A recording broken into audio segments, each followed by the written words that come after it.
बाल करना उसका अंदाज नजर अपने जमाने से जुदा। लोग ये सोचते रहे क्यों और कैसे, कब, कहां, और जमा तफरीके करते रहे। बाबा जी सलामुल्ला ना लम्हे पेंडे आमुल्ला ना इल्मा विच। बस एक ही सबक देकर गए और कौम ने बड़े अच्छे तरीके से याद रखा हुआ है। हजरत ख्वाजा शाह सुलेमान तौसवी के पास इसी तरह का मुनकर आया, जिस तरह के आज लगे फिरते हैं ना मुनकर, उनको समझ ही नहीं आती, बड़ी इतना काम हो चुका फिर भी पूछते हैं जी खत्म नबूवत और नामूस रिसालत क्या है, ये दीन क्या है जो आप कहते हैं कि तख्त पर लाएंगे, ये क्या है जनाब, ये दीन क्या है। उस्ताद फरमाया करते थे ये दीन वो है जो अबू बकर उमर को अपने पीछे चलाता है। ये किसी के पीछे नहीं चलता, इसके पीछे कोई चले तो फिर वो इज्जतें पा जाता है, और जो इसको कमर करे तो फिर ये दीन उसको जलील करके रख देता है। फिर ये उसको जलील करके रख देता है। ये दीन की खासियत है। हजरत ख्वाजा शाह सुलेमान तौसवी अपने मुरीदों के साथ बैठे हुए, आपके पास एक वो आज हमारे ज़माने में भी होता है ना, वो जिसने डुगडुगी पकड़ी होती है बंदर नचाने वाला, वो आपके पास आया मदारी, वो आपके पास आया, आपने फरमाया यार तमाशा तो दिखा। उसने तमाशा शमाशा दिखाया, बंदर भी बैठ गया और वो मदारी भी बैठ गया। इतनी देर में एक बंदा आया, उसने कहा हुजूर मुझे मेराज की समझ नहीं आती कि कैसे मुमकिन है कि जनाब पानी भी चलता रहे और जनाब बिस्तर भी गर्म रहे, कुंडी भी हिलती रहे, कैसे मुमकिन है। आपने फरमाया बैठ जा। इतनी देर में ना आपके पीछे, आप जहाँ तशरीफ फरमाते पीछे खिड़की थी, आपने वो मदारी को बुलाया और फरमाया इसके अंदर दाखिल हो जा। जब वो अंदर गया खिड़की बंद हो गई, ख्वाजा साहब की मजलिस लगी हुई है। जब वो मदारी अंदर गया तो उसने देखा अंदर जहान ही और दुनिया ही और खिड़की के पीछे। वो अंदर गया, चलते फिरते आगे चला गया।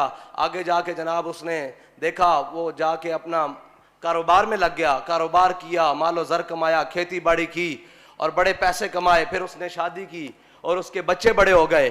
फिर जनाब उसने अपने बच्चों की शादियां की, वो फिरता टुरता और जनाब अंदर दुनिया ही पीछे बदल गई। एक दिन अचानक उसका गुजर उसी खिड़की के पास से हुआ। जब उस खिड़की के पास से हुआ तो ख्वाजा साहब ने ना ऐसे हाथ पीछे किया, फरमाया यार जितना तमाशा तूने हमें दिखाया था उससे ज्यादा हमने तुझे दिखा दिया है, वापस आ जा।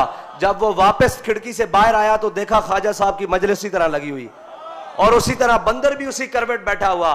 तो आपने फरमाया ये तो हमारे बस में है, तो कोई तसव्वुर ही ना उभरा तेरी तस्वीर के बाद और ज़हन खाली ही रहा कासा साहिल की तरह।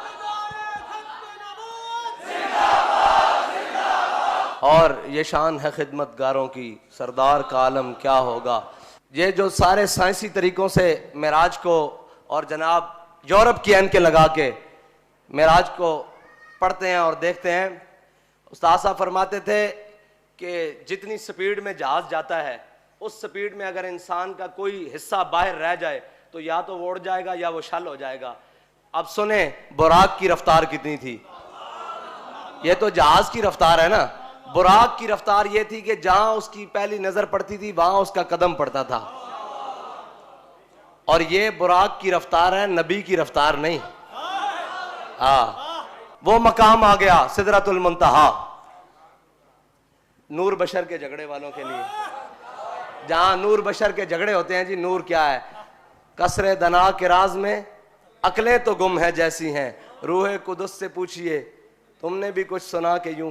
सिदरतुल मुंतहा पे जाके हजरत जिब्रील अमीन ने कहा या रसूलल्लाह बस इससे आगे नहीं।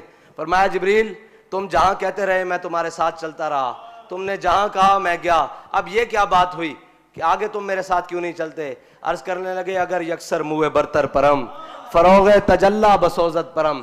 कहा या रसूलल्लाह इस मकाम तक आज तक जिब्रील नहीं आया, अगर इस मकाम तक आया वो आपकी बरकत से आया है, लेकिन इससे आगे मकाम आपका है। अगर इससे आगे मकाम के लिए जिब्रील ने एक बाल बराबर भी आगे कदम बढ़ाया तो नूर है, नूर से खाक हो जाएगा। तो मेरे आका और मौला ने ऐसे नहीं फरमाया था या अबा बकर लम यारिफनी हकीकत गैर रब्बी, फरमाया अबू बकर मेरी हकीकत को मेरे रब के सिवा कोई नहीं जानता। और हाफिज मदरुद्दीन साहब फरमाते हैं अर्श पे जाके जिब्रील अमी रुक गए, फरिश्ता चल नहीं सकता तेरी रफ्तार के साथ। और कहाँ चल सकता है। ये मेरे आका और मौला सल्लल्लाहु अलैहि वसल्लम की मुबारक मेराज का सफ़र है। अल्लाह ताला इस रात के सदके मुसलमानों को कोई गैरतमंद हाकिम नसीब फरमाए, कोई हजरत उमर का ग़ुलाम नसीब फरमाए जो मस्जिद अक्सा वापस मुसलमानों को लेकर दे।